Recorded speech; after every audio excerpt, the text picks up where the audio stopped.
คุณกำลังรับชมรายการ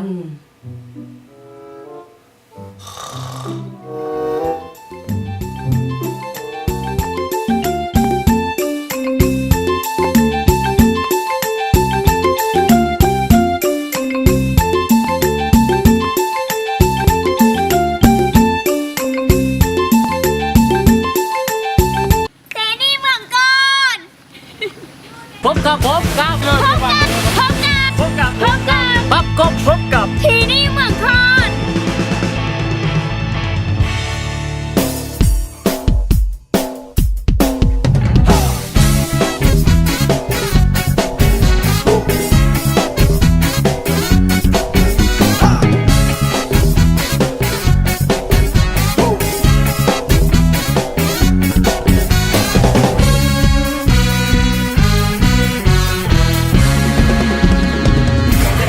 สวัสดีค่ะ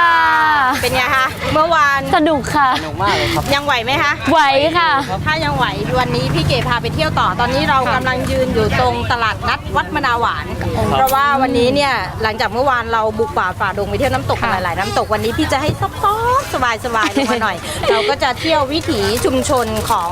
ชุมชน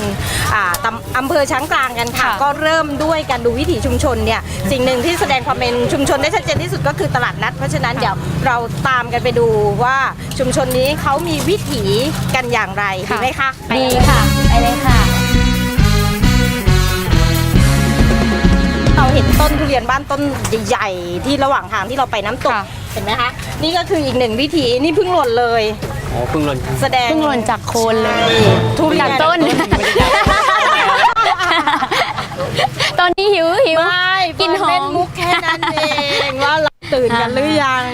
แค่นั้นเอง ค่ะ อันนี้ก็คือเป็นทุเรียนพื้นบ้าน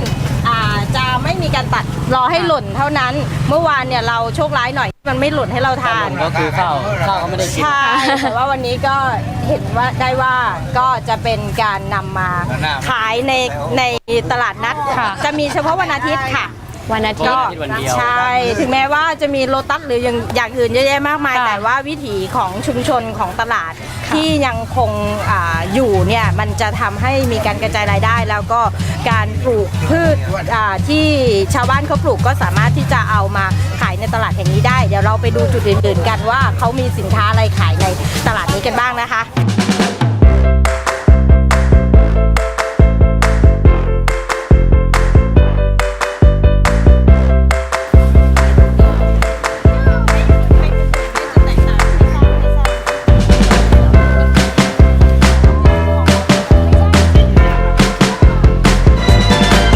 โอ้โหพี่เก๋คะตอนนี้เราอยู่ที่ไหนคะ ฟูจิยาม่าไทยแลนด์ค่ะ เห็นไหมคะ ด้านหลังของเราเหมือนไหมคะ ไทยแลนด์ ฟูชิ นครศรีก็มีฟูจิด้านหลังเราถ้าไม่เชื่อหันไปมองได้ ไม่แล้วนี่เหมือนแข่งขันกันได้ไหมกับประเทศญี่ปุ่นเนี่ย อย่าไปแข่งเขาเราสวยในแบบเรา เราสวยในแบบของเราค่ะ ตอนนี้เรายังอยู่ในพื้นที่ของอำเภอช้างกลาง ค่ะ แล้วก็ด้านหลังของเราเนี่ยเรียกว่าเขาเมนหรือว่าเขาพระสุเมน ค่ะ เขาพระสุเมนก็จะเป็นเหมือนแกนกลางโลกด้วยลักษณะของภูมิประเทศ เห็นไหมคะจะแหลมๆแบบ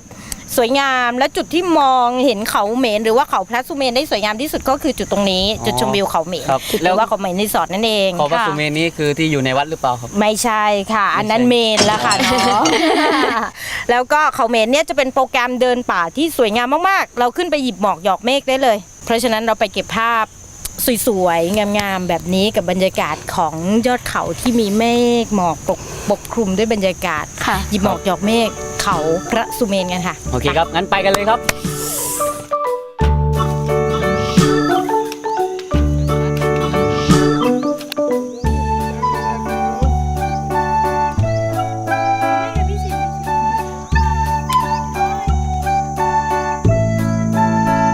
ตอนเปิดรายการอ่ะ มันไปผิดคอนเซ็ปต์นิดนึง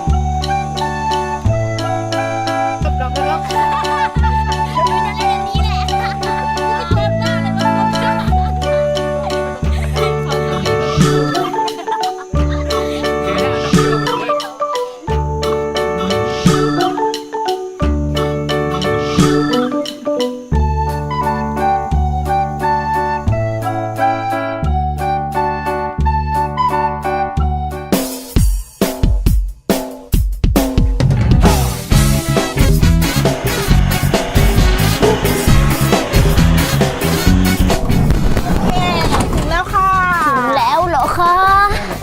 อนนี้พี่เก๋พาเรามาที่ ตอนนี้ใกล้เที่ยงแล้วพี่เกดจะพามาทดลองทำขนมลาเตาถ่านสูตรโบราณกันค่ะที่บ้านป้าเล็ก บ้านป้าเล็ก เตาถ่าน ใช่ เตาถ่านสุราคือขนมลาใช่ไหมครับไม่ใช่กาแฟ ขนมลาค่ะ ขนมลา ตอนนี้มุกเริ่มเป็น5 บาทแล้ว 5 บาท 5 บาท ไม่เป็นไร5 บาทยัง เริ่ม5 บาทแล้วเมื่อกี้เป็นมุก20 บาทไม่มีใคร เฮ้ยเพื่อนไม่ได้เสียเวลาค่ะ คุณยายกำลังนั่งดูอยู่จากทางบ้านนะคะคุณยายนี่ อยู่ฝั่งนู้น อ๋อฝั่งนี้ เพราะฉะนั้นเนี่ยเดี๋ยวเราตามมาค่ะ แล้วก็ โอเคค่ะ เราทดลองทำขนมลาสูตรโบราณกันค่ะ ดีค่ะ สวัสดีค่ะ สวัสดีค่ะ สวัสดีค่ะป้าเล็กยายเล็ก ยายเล็กคนไหนยายเล็กคะ คนไหนยายล่ะค่ะ คนไหนยายอ่ะคิดว่าคนไหนยาย แล้วก็คนนี้คือ ลูกสาว ลูกสาว ยารี คุณอะคุณ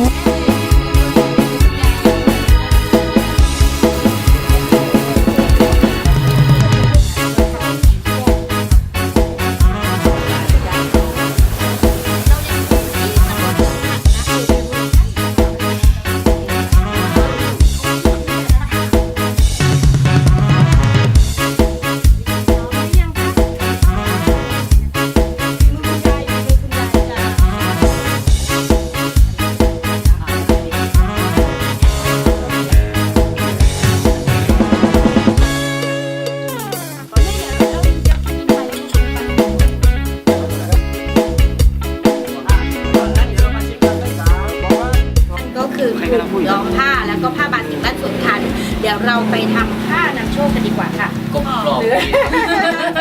ยังติดใจฝีมือคุณยายอยู่ใช่ไหมคะ กลับบ้านได้ใช่ไหมคะ แต่ว่าเราต้องไปแล้วค่ะ ไปกันเลยค่ะ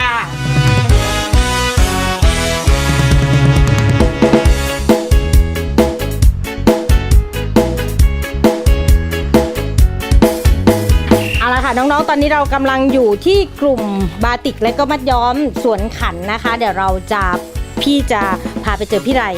ค่ะ เพื่อที่จะทำชิ้นงานหนึ่งเดียวในโลก ค่ะ คนนี้ก็คือพี่ไร สวัสดีค่ะ พี่การ สวัสดีครับ พี่กาสวัสดี สาวค ค่ะ นนี้จะมาสอนเราทำผ้ามัดย้อม ผักย้อม มัดย้อมไม่ให้เป็นการเสียเวลาเราให้พี่ไร ในระหว่างที่กำลังรอผ้ามัดย้อมเสร็จสมบูรณ์คุณป้าก็ได้ชวนน้องเฟิร์นกับน้องหลิวไปที่สายน้ำข้างหลังใกล้ๆนี่เองลองไปดูกันเลย โอเคครับ ตอนนี้เราก็อยู่ที่ ที่ ต้นน้ำ ต้น ของ น้ำ พุดด้วนที่จะไหลไปสู่แม่น้ำตาปี ที่แม่น้ำตาปี พอที่นี่ไปก็เรียกว่าสันปันน้ำเป็นต้นน้ำของตำบลสวนขัน ค่ะ ปกติน้ำที่นี่อาจจะเยอะกว่านี้ แต่เป็น ค่ะ ช่วงที่น้ำหลากหรือช่วงที่ฝนตกน้ำจะเต็มหมดเลย แต่วันนี้น้ำก็ไม่เยอะเท่าไหร่ ค่ะ ค่ะ แต่ที่นี่คลองที่นี่เมื่อก่อนอะเรือสามารถเดินได้ที่ก็ค้าขายอะนะ อ๋อ นานมาแล้วแต่ค่ะที่ก็มาจากแม่น้ำตาปีมีเรือผ่าน และนี่ แต่ตอนนี้ก็ช่วงนี้มัน น้ำลด ก็ไปตามสภาพของธรรมชาติ ค่ะ ค่ะน้ำลด งั้นเดี๋ยวเราขึ้นไปดูภาพของเรา ได้ค่ะ ด้านบนเลย ค่ะ ครับ โอเคนะคะ ว่าผลงานที่ว่าพวกเราทำกันมานี่คือจะเป็นยังไงกัน ค่ะ จะออกมาเป็นยังไงนะคะ จสวย ค่ะ จะ เป็น สวยเหมือนที่คุณคิดหรือเปล่า ใช่ แล้วเราไปดูกันเลยนะครับ ครับ ได้ยินไหมคะ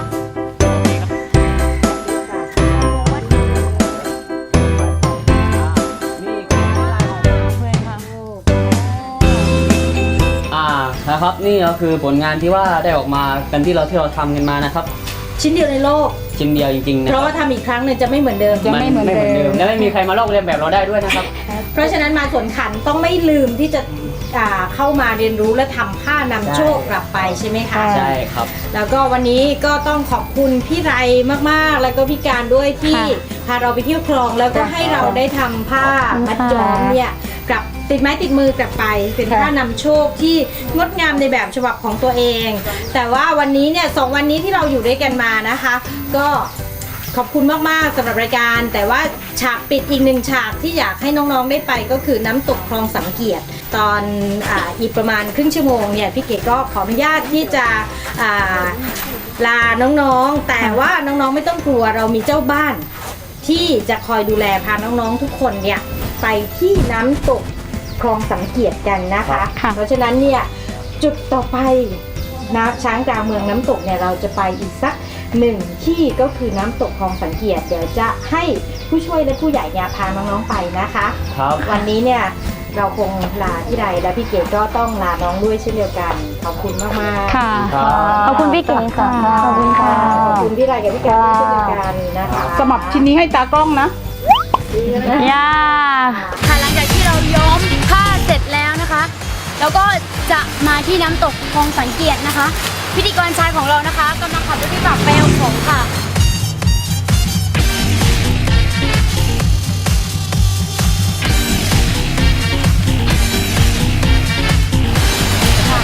ตอนนี้นะคะเรามาเป็นทางบุกเบิกนะคะทั้งบุกทั้งเบิกค่ะ ยังไงก็สวยอยู่ค่ะ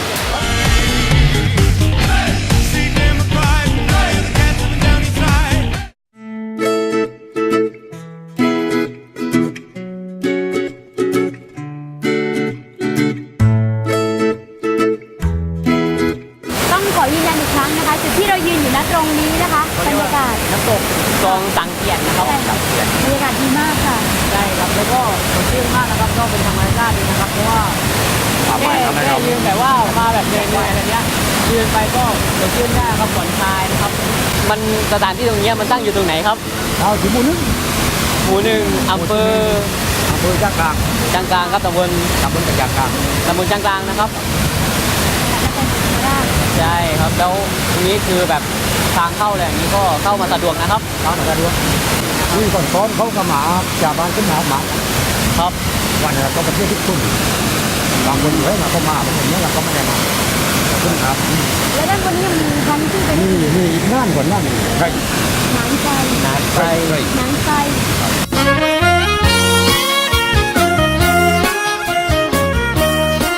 เป็นอย่างไรกันบ้างล่ะครับท่านผู้ชม